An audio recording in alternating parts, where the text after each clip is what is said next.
Baka sabihin na naman ng mga tool fanatics na niniraan na naman ako. Gusto ko lang balikan ng mabilis ang issue ni Serapi. Tungkol ba sa nakaka-turn off daw ang pagsuot ng mask?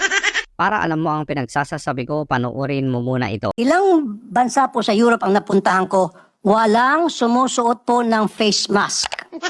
Kapag nagsuot ka po doon ng face mask, isipin nila may sakit ka, may trangkaso ka o may COVID ka. Iiwasan ka nila.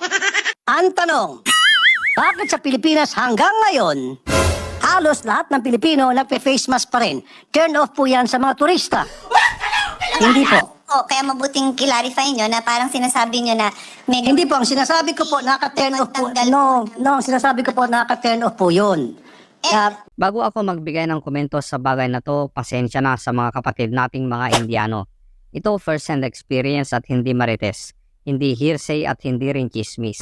Hindi katulad ni Serapi tungkol sa sinabi niya na ang mga taga-dole kapag pumasok sa opisina ng mga employers na nirereklamo ng mga employee, paglabas daw ng mga taga-dole may bitbit ng bag ang mga ito. Parang sinasabi niya rito na nasuhulan na ang mga taga-dole. Pero siya rin ang nagsabi na nasabi lang pala sa kanya ito.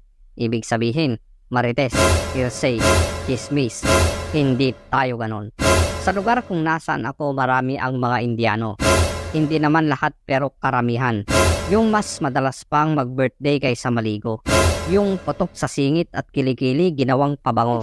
Kaya kapag sumasakay ako sa bus o nakikihalubilo sa maraming Indiano, nagmamas talaga ako. Dahil kung hindi, naku po, Diyos ko po, Rapi, mas mabango pa ang imburnal sa aking mga katabi. Again, inuulit ko, hindi naman lahat pero karamihan. Ang punto walang hindi lang naman COVID-19 ang dahilan para magsuot ng mask ang mga tao. Hindi kasi alam ni Serapi ang mga ito. Palibhasa, sa aircon laging nakatambay ang idol nyo. Hindi talaga alam kung ano ang nagaganap sa labas ng 4 na sulok ng kwarto nito. Kaya Serapi, kung sasabihin mo na nakaka-turn off sa mga turista na makita ang mga Pilipino na nagsusuot ng mask, maling-mali ka. Isisingit ko lang muna ang comment na ito. Si Idol Rafi, pag may nagawa na tama, galit kayo. Pag nagkamali ng konti, galit kayo. Walang nagagalit sa tamang ginagawa. Baliw lang ang gagawa nun. Pero ang nagagalit sa mali, normal lang yun. Tama nga naman, di ba? Sino ba ang matutuwa sa mali? Alam ko na. Ang mga tool fanatics yan. Kahit mali na ang idol nila, papalakpakan pa rin nila. Yan ang laging panagip-butas nila sa idol nila. Yung okay lang kahit may mali, may nagagawa namang tama. Okay lang na malaki ang kita sa YouTube channels niya. Tumutulong naman siya. Okay na magsisisigaw at bumastos sa Senado. At least hindi siya katulad ng mga ibang politiko na nagnanakaw at nangungurap. Kaya naman pala yung nagnakaw ng maleta. Sa halip na parusahan siya, binigyan pa ng pabuya. Okay lang daw yon dahil sinuli naman daw niya. Saging na walang balat naman, oo. Kitang-kita sa CCTV paano nagmatsyag at nang masigurong walang bumalik, tinangay na ito. Hindi ba pag nanakaw yon? Pero kay Serapi, okay lang yan. Bigyan yan ng 1 milyon. Magbibigay ako ng konting lecture. Hindi lang naman si Teacher Mark ang marunong dito. Malamang boring to pero pagtyagaan mo na.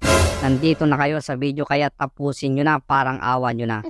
Para hindi tayo matulad sa mga tool fanatics na aanga-anga at naniniwala sa sinasabi ng puon nila kahit mali na ito at puro haka-haka. Ang mga maskara sa mukha ay tinuturing ng marami bilang isang kapaki-pakinabang na paraan upang ihinto ang pagliit o pagkalat ng bagong coronavirus.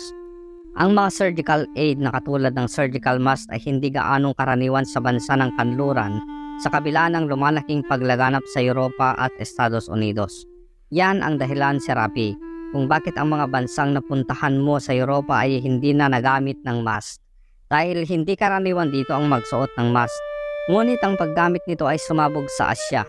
Iyon ay dahil ang mga Asyano lalo na sa Japan, China at Taiwan ay nagsusuot ng mga face mask para sa maraming kadahilanang pangkultura at pangkapaligiran. Kabilang na ang mga hindi medikal. Mula pa noong 1950s. Ito makinig ka, Serapi. Ang mga Hapones ay nagsusuot ng mask kapag nakakaramdam ng sakit bilang kagandahang loob upang pigilan ang anumang pagbahing na maaaring dumapo sa ibang tao. Ang mga babaeng Hapones ay nagtatakip ng kanilang mga mukha sa mga araw na wala silang oras para mag-makeup. Ang mga sakay ng motorsiklo sa Pilipinas ay nagsusuot ng maskara upang maging proteksyon sa mga usok galing sa mga sasakyan. Sa Taiwan, sinasabi ng mga mamamayan na pinananatili ng maskara ang kanilang mga mukha na mainit sa taglamig at nag-aalok ng isang kiramdam ng proteksyon mula sa polusyon ng hangin, kabilang na ang anumang mga mikrobyo sa hangin. Ang sabi ni Serapi, marami na daw siyang napuntahan na bansa sa Europa na ang mga bansang ito ay wala kang makikitang nagsusuot na ng mask. Ang tanong, saang bansa po ba dito sa Europa ang napuntahan nyo, Serapi? Sumakay ba kayo ng bus o baka naman sa mga 5-star hotels o pasyalan ng mga mayayaman lang ang nakaka-afford ang pinuntahan nyo? Huwag mong kalilimutan, Serapi. May mga tao din dito sa ibang bansa na pobre at mahihirap tulad ko. Kani-kanina lang lumabas ako at sumakay ako sa pampublikong transportasyon. Ito hindi kwentong barbero dahil araw-araw nandito ako sa Europa pero walang nagsasabing nakaka-turn off ang pagsuot ng mask. Kaya kung mga turistang taga-Europa ang pupunta sa Pinas at makikita ang mga Pilipino na nakasuot ng mask, real talk lang, Serapi. Mas matutuwa pa ang mga yan dahil ang makikita nila, iniisip mo yung kalusugan nila. Dahil proteksyon yon sa mga turista at para sa mga Pilipino. Uulitin ko, as far as I know, dito sa bansang kinalalagyan ko na parte ng Europa, ang mga tao mas natutuwa pa pag nakikita kang nakamask ka. So anong pinagsasasabi mo na nakaka-turn off sa mga turista ang pagsuot ng mask? Hindi ko gets, hindi ko rin maintindihan. Alam mo, Serapi, ang daming mas mabibigat na problema ng mga Pilipino. Pangunahin na dyan ang isasaing sa umaga, tanghali at gabi. Bakit kaya hindi yun ang pagtuunan natin ng pansin? Hindi yung sasayangin mo ang oras mo at pasweldo ng mga tao sa'yo sa mga walang kabuluhang pakikipag-argumento mo. Oo, kailangan natin ng mga turista sa bansa para sa ekonomiya. Pero pagsuot ng mask ang nakikita mong problema kung bakit kakaunti ang turista sa bansa? President, point of information, in Singapore and Thailand, they have a similar mandate, no? Parang and outdoor. In fact, Singapore, indoor and outdoor are no mask requirement. But in the restaurants, in the airport, nakamask sila. I think it's an Asian thing. We're very careful. I personally think it's a human right. If they want to choose to wear their mask, they can. I know, yeah, it's a human. It should be a burden. No, they should be able to. It's their choice. I know.